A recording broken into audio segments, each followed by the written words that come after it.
welcome to In the Verse, songcrafting in the Firefly Universe. With your hosts, songcrafters, and fellow Browncoats, Marc Gunn and Mikey Mason.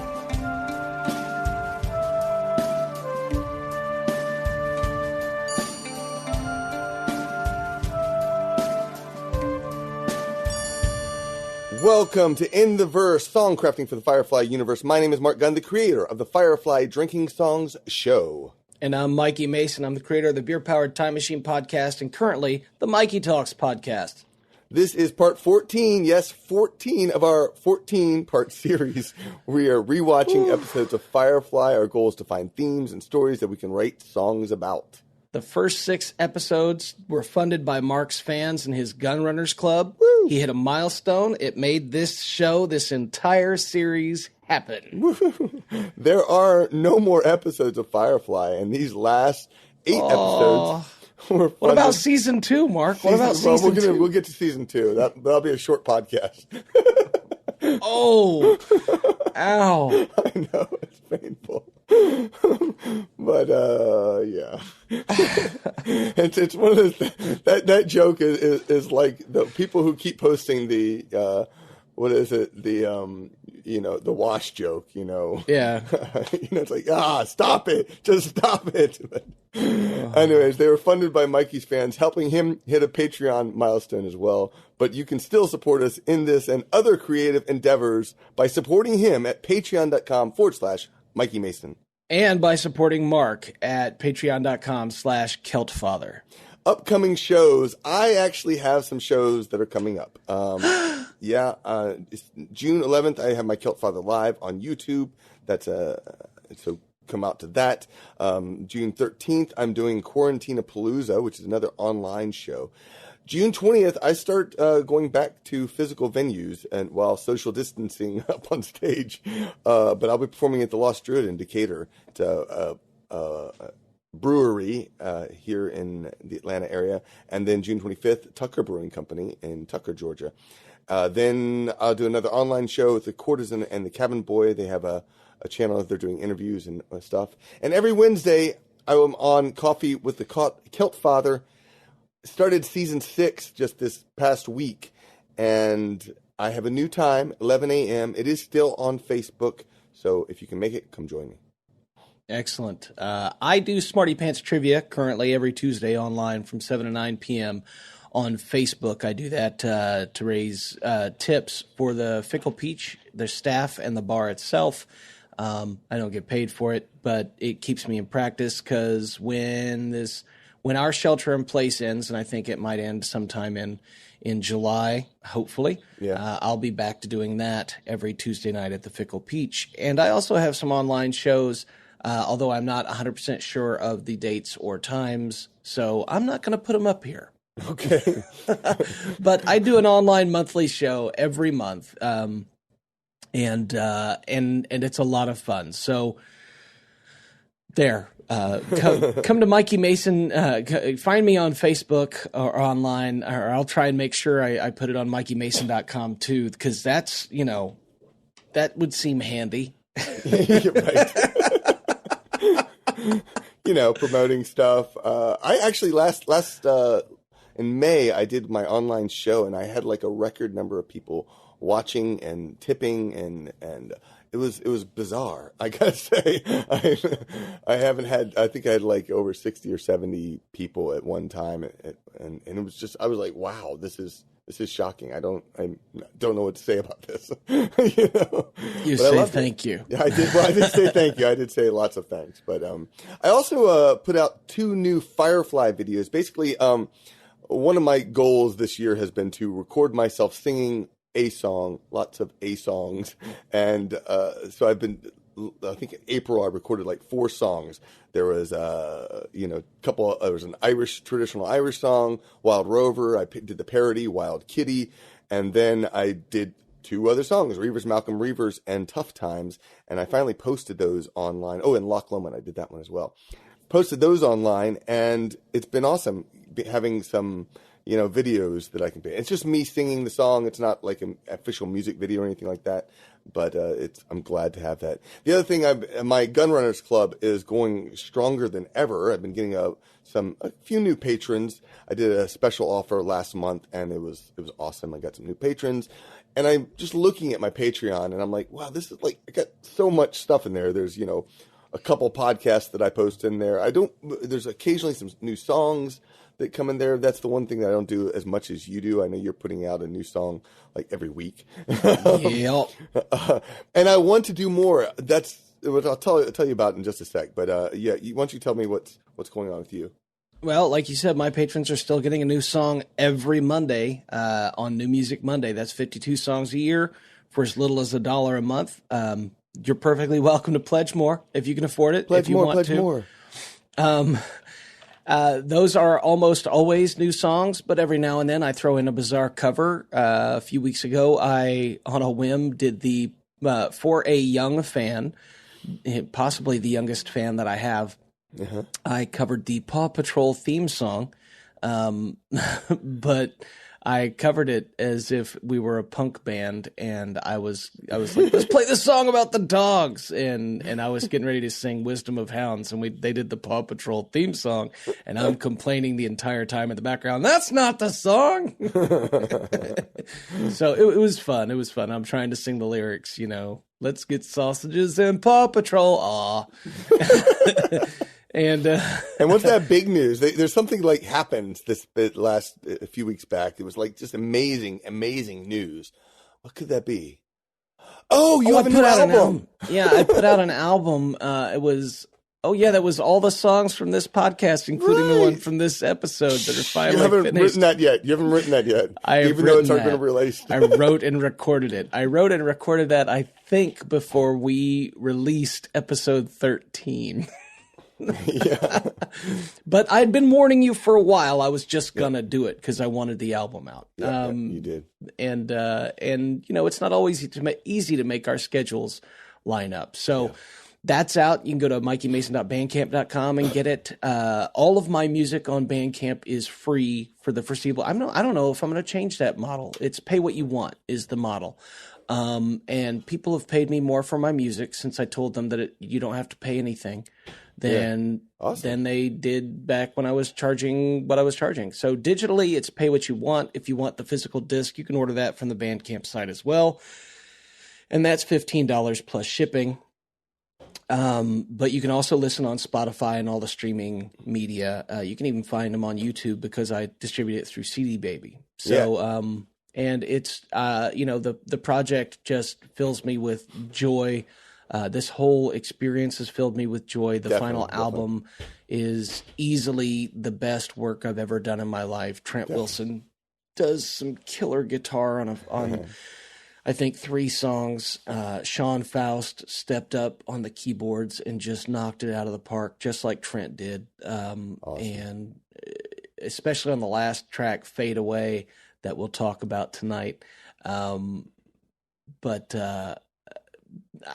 I don't want to say especially. I mean, that's the one that's freshest in my mind. But they were both invaluable resources in doing this. So Shades of Grey, I couldn't be more proud of the album. Awesome. That is fantastic. Yeah, I made sure I've added a few tracks to my Firefly Drinking Songs Spotify playlist, but I haven't adjusted their location. I just added them in. I was like, I got to get this in there. So there's some of that too. If you want to like Firefly songs, there's a whole playlist packed full of Firefly songs. So on check it out. Spotify? Yeah, on Spotify. Yeah. Wow. Okay. So, and we should talk about, do you want to talk about what's next now, or do you want to talk about it a little bit later after the thing? I think maybe right now. What do you think? I think that can I make the big elephant in the room clear? Yes. We might, and I do stress might, do a Serenity episode about the Big Damn movie, but it's not going to be next. Yeah. That's not going to be the very next thing we do. Because, we just did 14 songs about fire. More than 14 songs. Yeah. I did, I think 15. I don't know. How many did you do, Mark? 14 or 15? Yeah, 15. Yeah, I did this when I finish this one, it'll be 15. That's true. Yeah. So, I mean, it's not that we love Firefly, but we're wanting to stretch our creative wings. And to that end, Mark, what are we going to do? Well, I think what we should do is we should find out what you think. If there's something that you think we should tackle, we are not going to do back-to-back episodes like we did for Firefly. That's one thing we won't do. Right. If you want us to write a song about the Sonic the Hedgehog cartoon, we're not going to watch the entire series and write a song per episode. That's just not going to happen. Yeah. But what we could do is if there's an episode that you're like, oh, wouldn't that episode, that would be awesome. I would love to hear that one. Then I think that'd be worth checking out, to rewatching something and then trying to write a song about it. That'll actually, as I think about it, that'll be a even bigger challenge because, obviously Firefly, I know really well. Oh yeah. I feel a lot more confident. When we started this whole project, I was like, writing songs.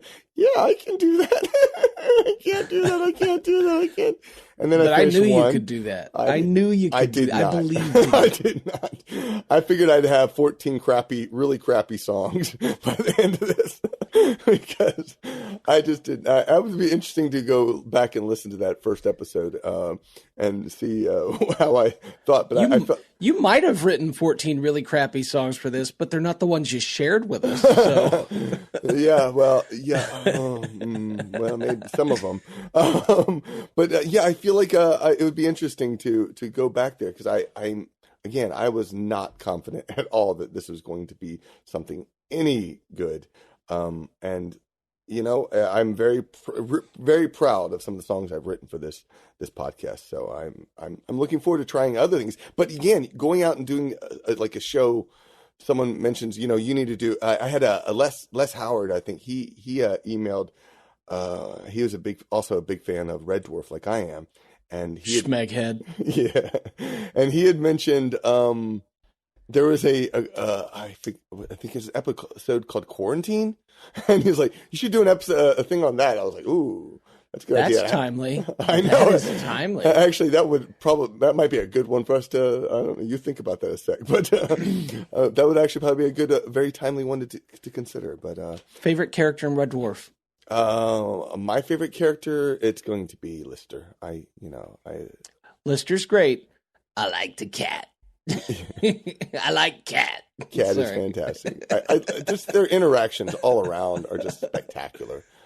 Yes, I typically associate, and we've talked about this before, but with that lead character, if it's a show that I really love. But there's so many great characters in that show, Rimmer is absolutely brilliant, and Ace Rimmer is absolutely brilliant.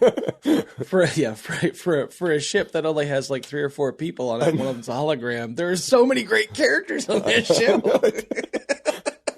It's so true. So and some of that first season of Red Dwarf, I think was like that was like for me the absolute best season, and part of it was the fact that there was no laugh track. That was a big part of it because it just leaves you hanging. You're like, is that hilarious or what? It's not telling me to laugh.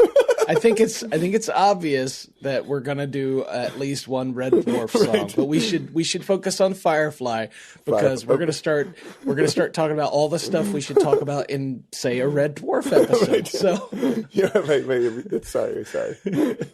Let's get to our songs from last episode.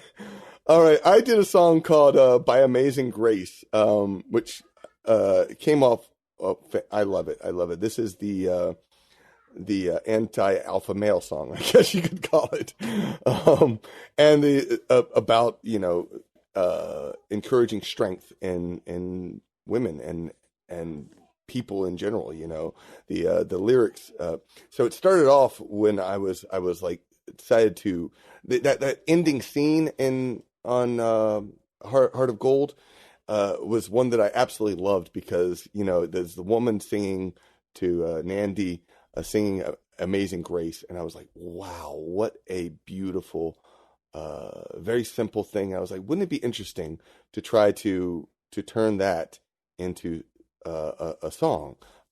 And so I started off, actually, the original, when I was first writing this song, I started off by just playing the by Amazing Grace melody, and then I changed it up a bit. Really fun note, when I was trying to remember how to play this nice 3/4 time song. I had just seen a performance by Kermit the Frog singing Rainbow Connection. Doom, doom, doom, doom, doom, doom, boom, boom. And that's Which is not a 3/4 song. Well, that's the rhythm that I started with. Oh, it is. It is. They're both waltzes. That's right. Yep. That's the rhythm that I started with, was that very thing.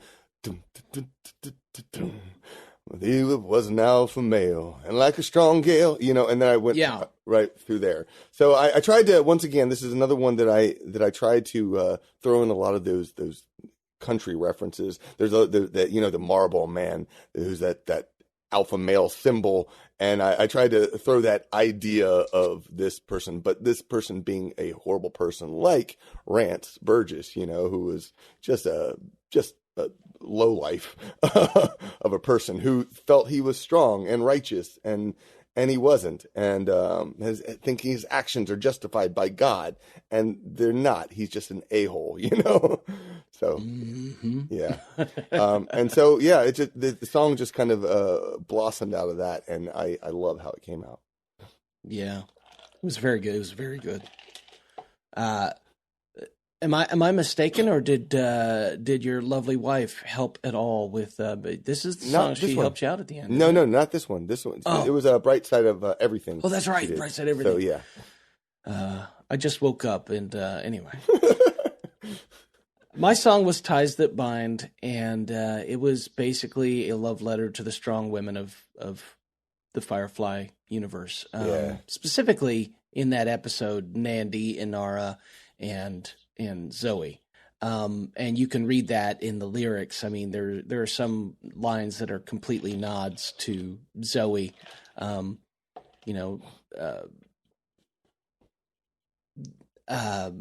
She ain't so afraid of having something that she ain't going to try and have it then. Or she ain't so afraid of losing something that she ain't going to try and have it then. Yeah. But it also went in kind of a pop country rock direction.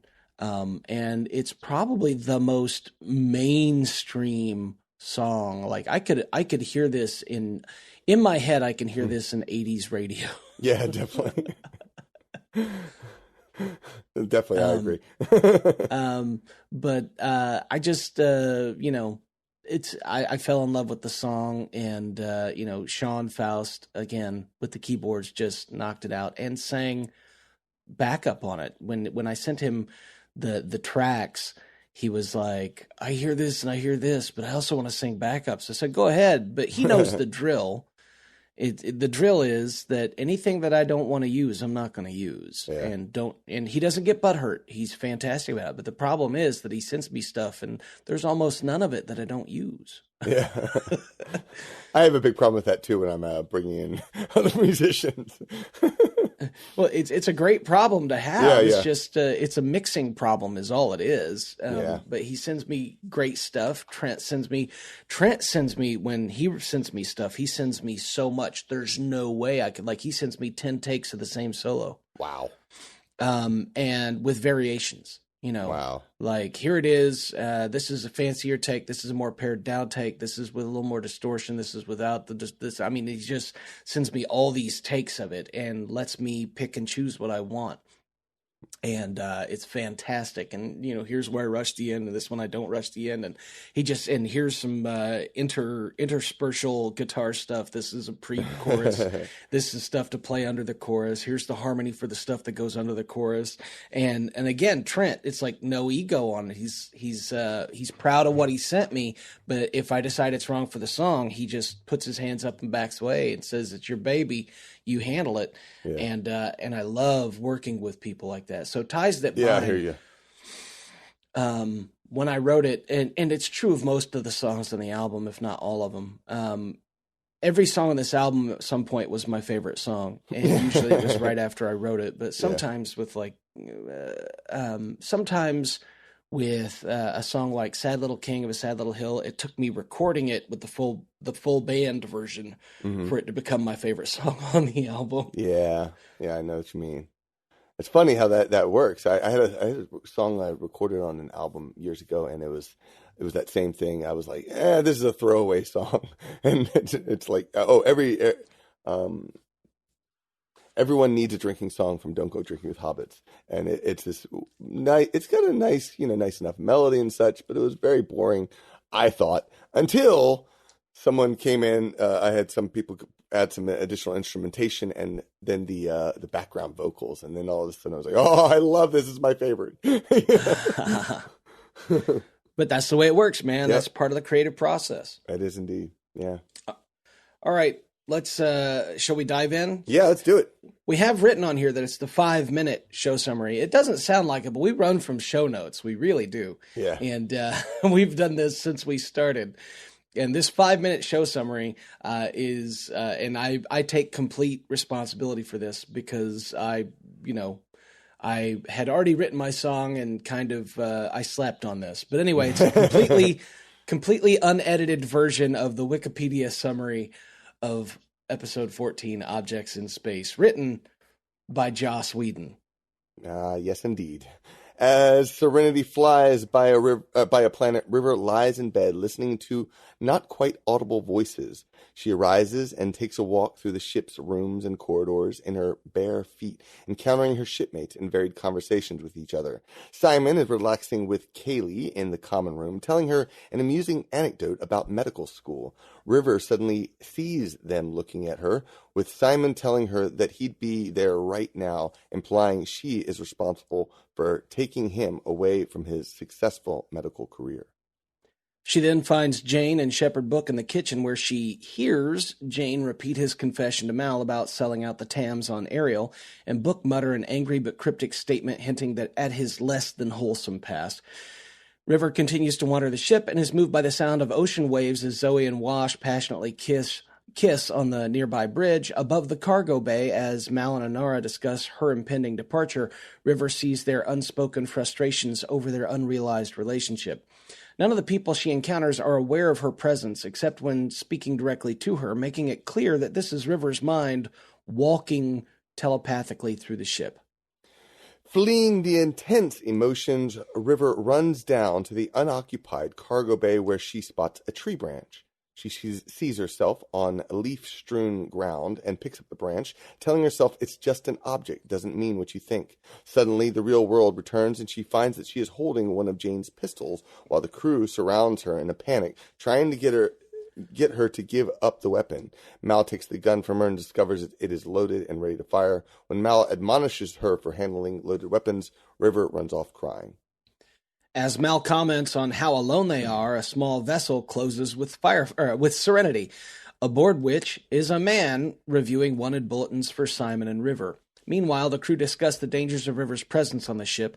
When Zoe muses whether River has ever handled a gun, Kaylee reluctantly tells everyone about her experience during their assault on Adelaide Niska's Skyplex, when River killed 3 attackers with single shots with her eyes closed. The crew begin to speculate that River may be a reader having psychic powers, and though Simon objects, they begin to question whether she's a danger to them. While talking, the crew are being listened to outside the hull of Serenity. The bounty hunter has left his ship and has tapped into the hull, and below the room in the cargo bay, River is listening through the floor plating. Once the crew goes to sleep, the bounty hunter boards Serenity. He first encounters Mal, quickly knocks him unconscious, drops him into his cabin, and then locks the rest of the sleeping crew in their cabins. He surprises Kaylee in the engine room, ties her up, and threatens to rape her if she does not cooperate. Next, he disables a book with a surprise attack. Simon hears a noise and rises to check on his sister, only to be attacked by the stranger who addresses him by name. The bounty hunter, Jubal Early, waxes philosophically on the nature of things while he demands to know where River is. Though Simon refuses to help Early, the bounty hunter threatens to kill him and rape Kaylee if he refuses, and the doctor reluctantly agrees.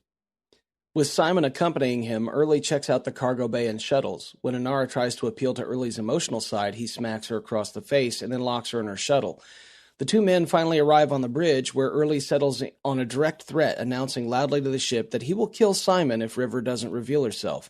River then responds over the ship's intercom, telling Early about how she was unwanted on the ship but could not bring herself to leave, so she simply melted away, becoming part of Serenity. In the engine room, River's voice comes over the intercom, reassuring Kaylee and asking her for help. On the bridge, Early is skeptical about River's claim, but she reveals uncanny knowledge of the bounty hunter's own weaknesses. Early gradually starts to accept the possibility that River has joined with the vessel. Meanwhile, River sends Kaylee, who has freed herself, to unlock the cabins. Zoe begins to prepare an assault, but River insists that they do not use guns and instead tells Mal of an alternate plan. On the bridge, River continues her conversation with Early, needling him about his violent tendencies and his past. Early realizes that River is not part of Serenity, but she has managed to sneak onto his ship, which puts him on the defensive. River reassures him that she will go with him as his bounty, as she is a burden on her shipmates, and her departure will allow them to get on with their lives. As Early starts to leave, Simon tries to stop him, but in the process is shot in the leg. Jane wakes up and pulls the curtain off his weapons compartment, but just uses it as a blanket and returns to sleep. Leaving Simon in the cockpit, the bounty hunter starts his EVA back to his ship, but finds Mal outside waiting in ambush. Mal shoves Early off into space before welcoming River back aboard Serenity. Later in the infirmary, Simon instructs Zoe as she removes the bullet from his leg. Inara walks away from Mal as he tries to examine her cut lip. In the cargo bay, Jane mocks Book's failure to defeat Early despite all them years of priest training, and Book implies that he fought Early and only succumbed after a prolonged fight. Their friendship apparently restored after being damaged by the events of war stories. Kaylee and River play jacks, while Kaylee relates a racy anecdote from her past. River picks up and examines the bouncing ball with its swirling, multicolored surface. Meanwhile, Jubal Early tumbles helplessly through space and says, "Well, here I am." What a show. What a show. This was a powerful episode. It's definitely, to me, probably the most disturbing. But unlike the one with the episode, 4 or whatever it was, that one, I'm drawing a blank on that. Anyways, unlike that one, this one... It's the one I wrote Ghosts about. Is it called Ghosts? No, it's not. Bushwhacked? No. Bushwhacked, yes, Bushwhacked. Bushwhacked, that was it. Okay. But unlike in Bushwhacked, I actually love this episode, even though it's disturbing. It is highly disturbing. But I like this one. It's got so much.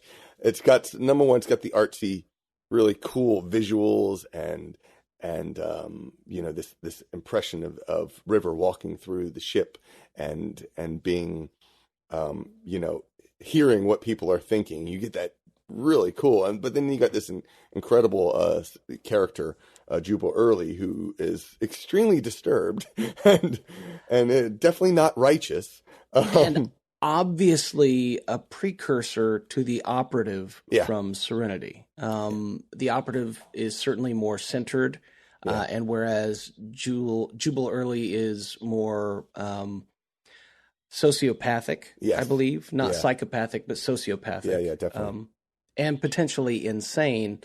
The operative is simply a super zealot.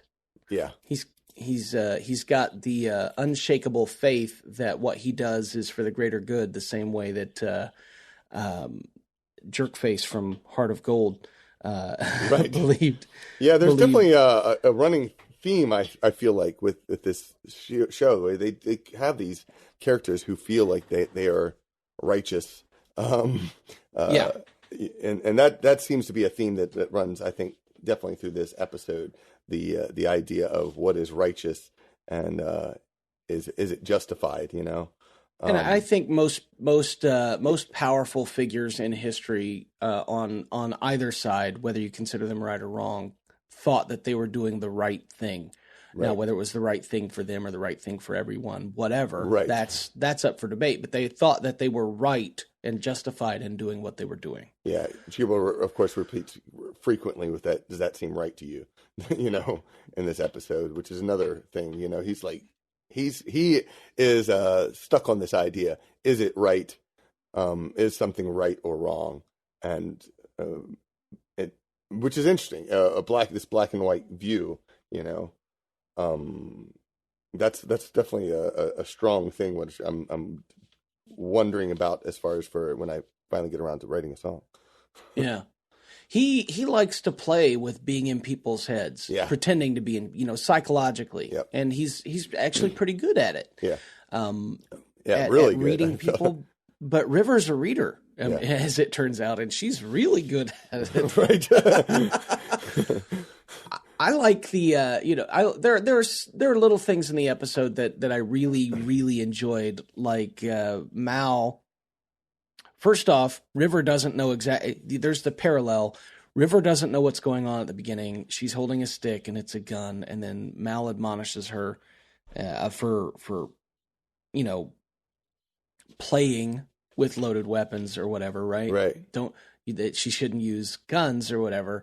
And then at the end, the crew doesn't know what's going on because they don't know the whole picture, but they're trusting River on this, and she's telling them not to use guns. Right. I know. Josh is so good at he starts off too with the very first line that the last line rather of all the mumbling at the beginning. We're all just floating.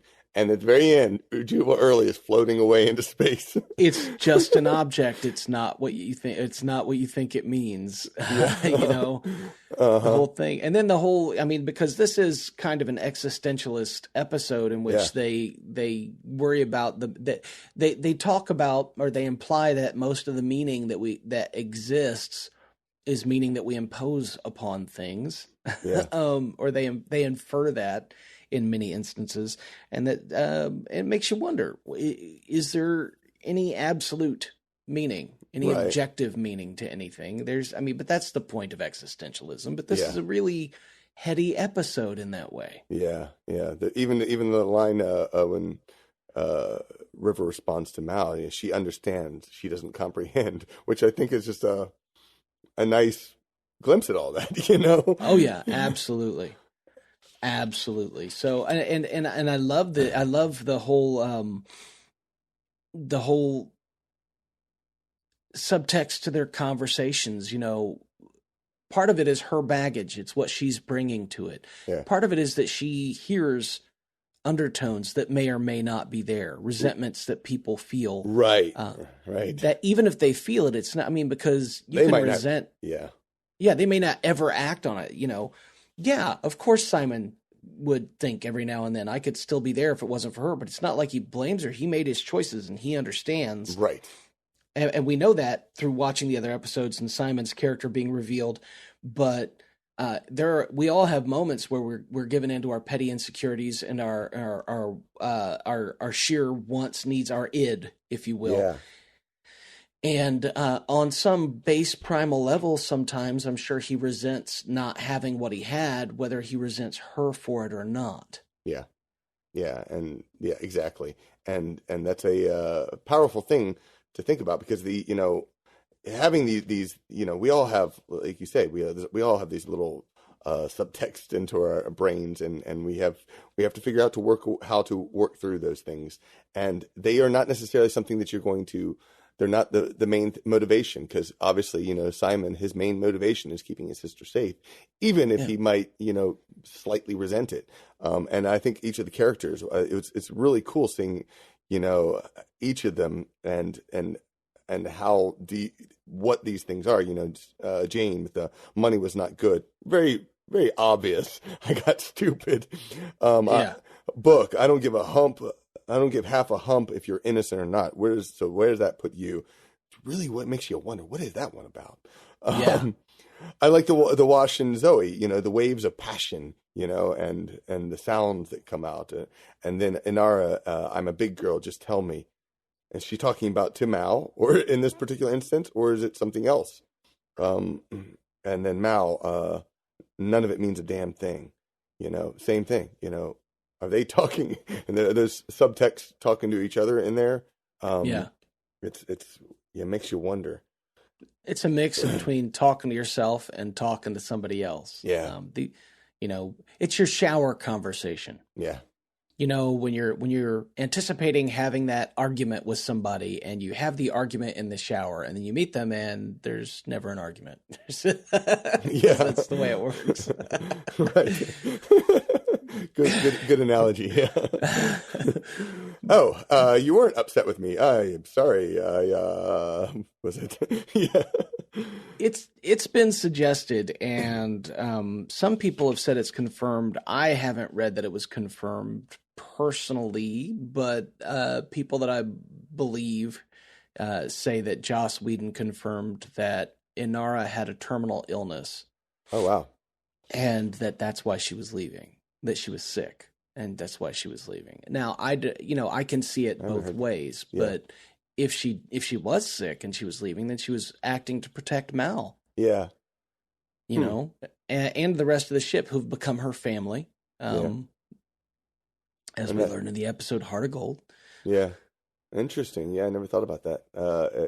I never heard that statement, but that would be put an interesting twist on some of this, you know, why she would leave and such. That's or why she would leave the house, you know, the companion house too. Right. Interesting. Go ahead. No, I was I was just agreeing. Yeah, you know, you never know exactly why she left the companion house, and maybe that had something to do with it. Yeah. Hold on a sec. I'm gonna pause there if you don't mind. Sure. Okay. So the other thing that I was noticing about this whole thing was, for theme wise, is objects. Is obviously this show's episode's called Objects in Space, but there's a whole thing about you know, everything in a lot of this, the stuff in this is objectified. You know, whether it's, you know, the way Jubal talks about Kaylee, or what else do the way I was noticing my second rewatch, the way Kaylee at the very end is talking about this 13-year-old, 14-year-old boy or whatever, and she's talking about him as an object after all of that, you know. It's really fascinating. It goes throughout though, you know. And then there are the more concrete, you know, examples of object. You know, at the beginning where it's we're all just objects, or the stick. It's just an object. It's not what you think it means, or doesn't mean what you think. Right. Or at the end, when Jubal Early is literally just an object in space. Yeah. Oh, yeah. I don't know. I missed that entirely.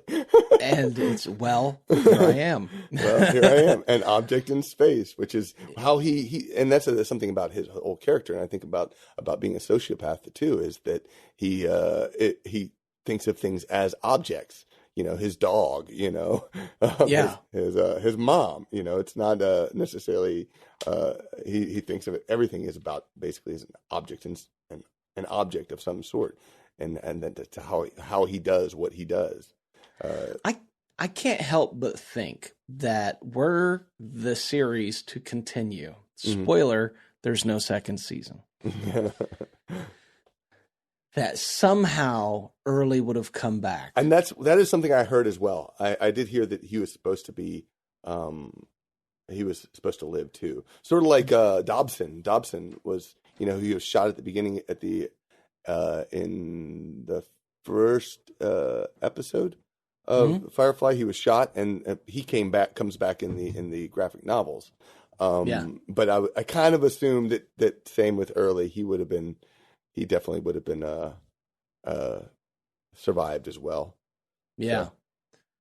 And only because of the impossibility of his situation and survival. It's almost guaranteed that character is going to turn up later. Yeah, exactly. It got me thinking, it's like, how would this have played out too? Because, okay, so there he is floating in space, and obviously another ship comes along, you know, it seems to me, and it sees him right before he's picked up, or right before he dies or something. And then what happens, you know? Because he's not a compassionate person. They're like, why are you out here in the middle of space? We're helping you out. But what happened? That's a story that would really be interesting to hear, you know? Because I'm picturing the idea of him, you know, treating them as objects and, just killing them, taking the ship, or something on that lines, or manipulating them psychologically Yeah. to get him somewhere. But also, having been a fan of Joss Whedon for a while, it's entirely possible that had this continued, that somewhere in season 3, they would be doing something and their ship would be struck by Jubal Early's floating corpse. Right. I mean, right. That would just a weird sense of humor. Yeah, I know. And speaking of which, so Jubal, of course, is a very, very disturbed character. And I thought it was also so much fun that, that he is psychologically screwed up, and along comes River, who's just as screwed up, but not a sociopath. But, she basically throws the crazy back at him, Yeah, and here's the difference is that there was something that happened to him as a child, or something that was wrong with him from birth. Yeah. That made him that way, and that was internal. Yeah. Probably. And then with her, it was something that was external that happened with her.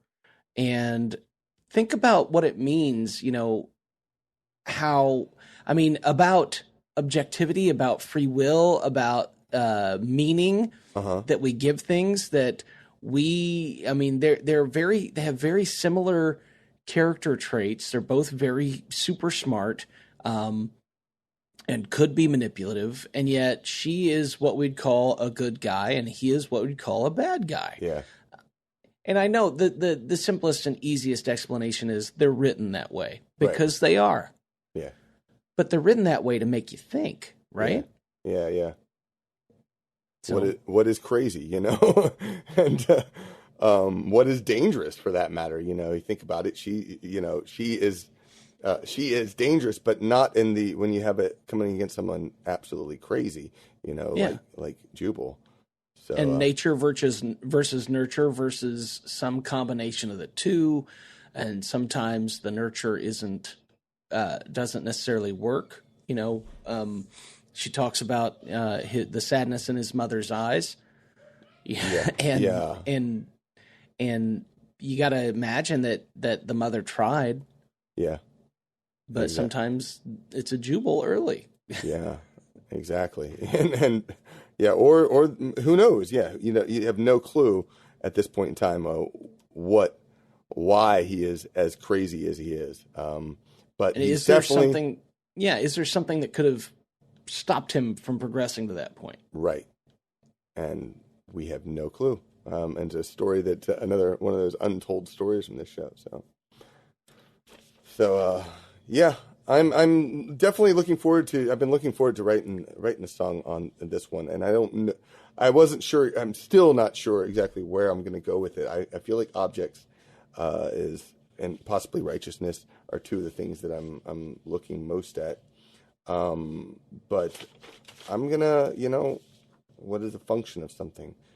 I'm gonna be looking around, seeing what I can come up with. I feel like it is musically it should be kind of disturbing, But I went the other personally, and this only because mine's done. I went the other direction. Mine is kind of fun, breezy, free flowing pop. It's very, very consumable, very digestible, so as to make you not. There is a bit at the end that was purposefully put there, and it's during, because mine's called "Fade Away," and the last third of the song, maybe more, is the repetition of "And I'll Fade Away." Yeah.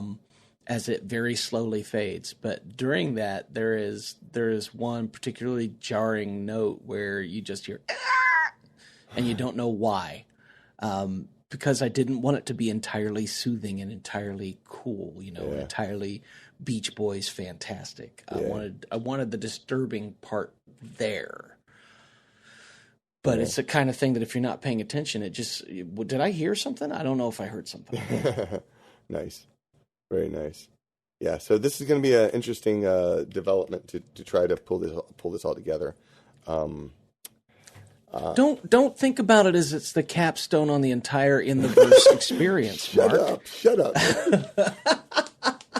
Unfortunately, I'm not. I know I'm not going to actually think about it that way because that doesn't. I mean, not until now. Okay, thanks, Jubal.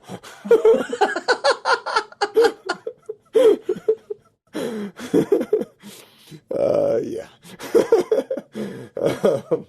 So yeah, no, that's not the way I'm thinking about it, anyways. Because the other thing is, I'm looking forward. One of my goals after, I was sitting here. It struck me just the other day. I have felt more creative when it comes to writing songs and such. A lot more in the past few weeks, and can't say that I've written anything, but the ideas have been starting to come into mind. I've been practicing a little bit more. I've been trying to explore other songs. Someone says you should play this one. I'm like, okay, let me try it out, and I finally did that. Instead of getting those requests and then just letting it sit there and and never touching it, I'm actually been doing it. I feel, and it's sort of the creative process, I guess, has been. That's one thing I can say about this whole pandemic thing. For me, at least, I've been finding myself a little bit more inspired, practicing a little bit more than I have, and trying to get, be better at my craft. And same thing with writing. And I'm kind of excited, and I probably hate myself almost immediately after I finish this because I'll be like, I don't know when I'll be able to write this song. So I'm going to do it, just like I do every time. I just talked myself up. I'm excited and practicing, and now I have to write the capstone of the fear. So I mean, it's totally not the capstone. Don't worry about it. You shouldn't even let that enter your mind that it's the capstone of the end. Okay, you can shut up now. Jubal, I'm going to start calling you Jubal from here on out. You are now officially dubbed Jubal Early here. Mikey Jubal Early Mason. That's Mikey. Here I am. And what is it? Sociopathic rock star. There we go. Is that it? I'm the sociopathic rock geek. Rock geek. There we go. That's it. So, in any case, yeah. Well, I'm looking forward to it. I'm looking forward to doing more episodes, even if even the ones that aren't for Firefly. I do. Yeah. I'm very happy that I have all these notes that I've done for this episode. I dug out I have a booklet that's all just for these notes, almost all for these notes. And I believe I still have all the notes from all the episodes, and I think I might have lost one or two episodes worth of notes, but I want to find them and get them all into one place. Yeah, because I want to write some more. I wanted to take some more of these songs and say, here's something that I didn't think about at the time because I was, I think I like the first episode, and I'm like, there's so much more I could write for that. I did one tiny little piece, sure, and there's so much more, and it's written right there in that book. It really is, and I mean, it's like, the same thing is true when you're listening to a song. Yeah, you bring your experiences with it, right? So you're going to hear a song differently than somebody else who has different experiences, and interpret it differently than they do. And that's okay because that's the way music works. But at the time you wrote whatever song you wrote, at the time you wrote By Amazing Grace, you were in one period, one period in your life or one specific moment and perspective. And if you'd have started writing from another point of view or another perspective, it would be different. Yeah. I also have started taking some of these songs that I did in the past for the show, and I'm like cleaning them up. I'm like, this, I was working with my sea shanty. What is that song? Keel Haul Y'all, which I was like, okay, I really love the melody. The melody I'm totally in love with. I was looking at the chorus, and I was like, Keelhaul y'all, and then I start going from that third person y'all into a possibly first person. So it's one of those things that, all of a sudden it gives me reason to keep growing, to keep developing my songwriting skills. And that's what like I said, this has been a great project. I'm very happy that you and I have done this, Mikey. So I want to thank you for encouraging me. You said yes, so thanks. Look, we're not done. I know we're not done. We're not. At the very least, we got to come back and talk about these songs. The one that you're going to write, which is absolutely could be my best song ever. It's going to be my best song. Nope, it's going to be my best song ever.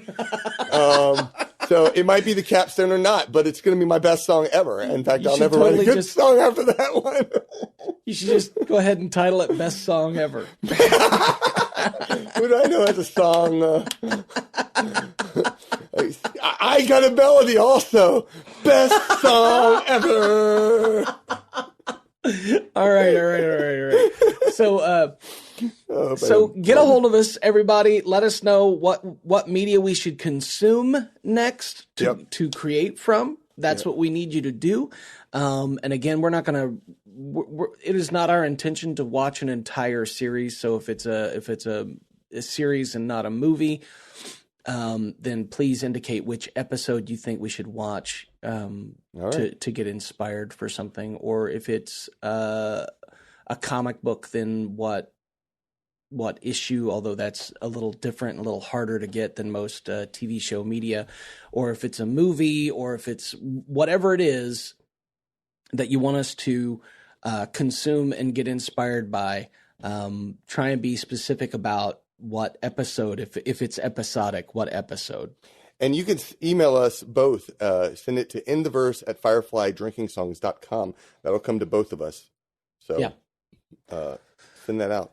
So, all right, we're going to break, and we're going to write these songs that I totally haven't written and recorded already. And and Marc is going to write his song that he totally hasn't written and recorded already, which, by the way, is the best song he's ever written. Best song ever. And totally not the capstone of the... You are just evil. What is with you today?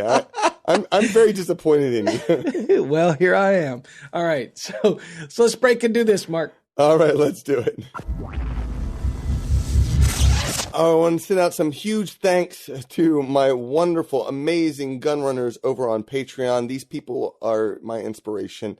They support my songwriting. I tell people that when I do my gun runners or Patreon, there's a Kickstarter page for a physical project. CDs keep me living day to day. But Patreon, it funds my songwriting, my creative process. So I want to thank you for doing that. Thanks to Angela Hughes, Troy Rogers, Carrie Whitney, Lilith Merrick, Les Howard, James Reagan, Marie Alm, Eric Ray, Alexis, Scott and Melanie Weinhausen, Laura May Sorkin, Kurt Goodyear, Carol Burrill, William McCastick, Sarah Crockett, Melinda and Jeremiah Wesley, A. Murphy, and Not Higgins. Thank you so much for your support. We're all just floating, never comprehending, feeling like we are alone, melting away, less real every day, simple objects, unsure where we belong. My beating heart is one of 1,000 parts. Each one is finely tuned just to you. You're more than a tender string. You are my everything. What in this whole wide world am I to you? If I belong, but I feel a little stronger, laying out all my fears for you. I gotta be brave, use the tools of my trade, hoping you will trust me to never fade away. But my beating heart is one of 1,000 parts. Each one is finely tuned just to you. You're more than a tender string. You are my everything. What in this whole wide world am I to you? You're more than a tender string. You are my everything. What in this whole wide world am I to you?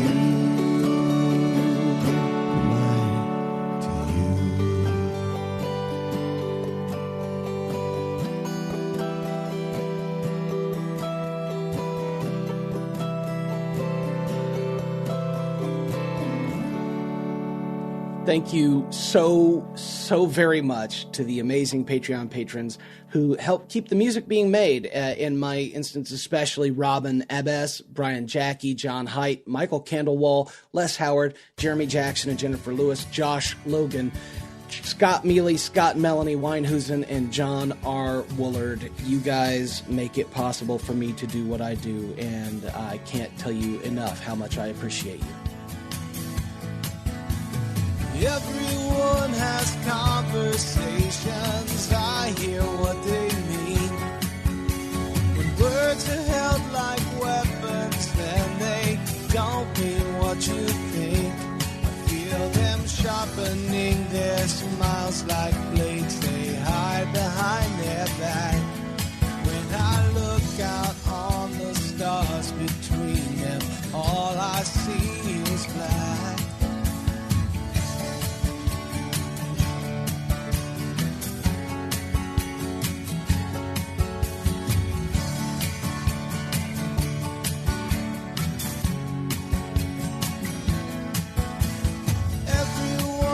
Setbacks even when they're on the map. I can understand, although I may not comprehend. Is it still my room? I wonder, even when I'm not inside. Is it gravity or love that holds us by each other's side? And I can look and see the sadness there behind a mother's eyes.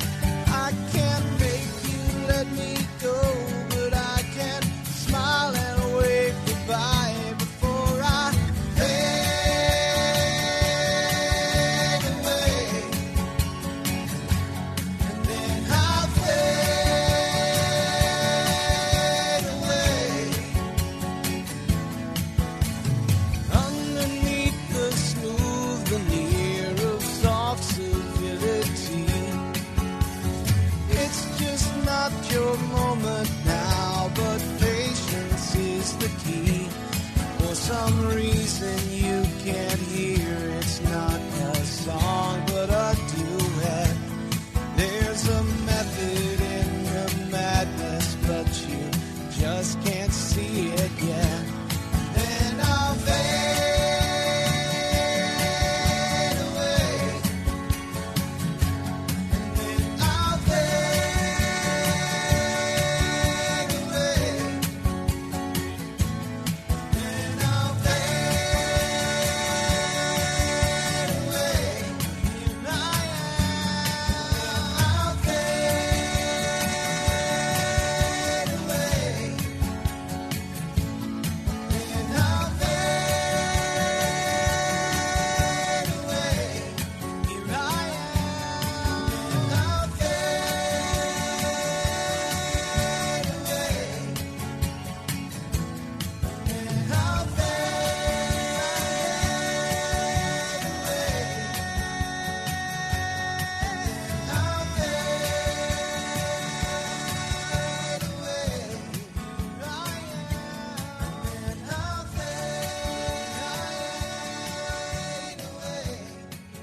Hey, we want to thank you so much for listening to In the Verse. We hope you had a wonderful time enjoying this show and working through the show with us, and hope you enjoyed the music.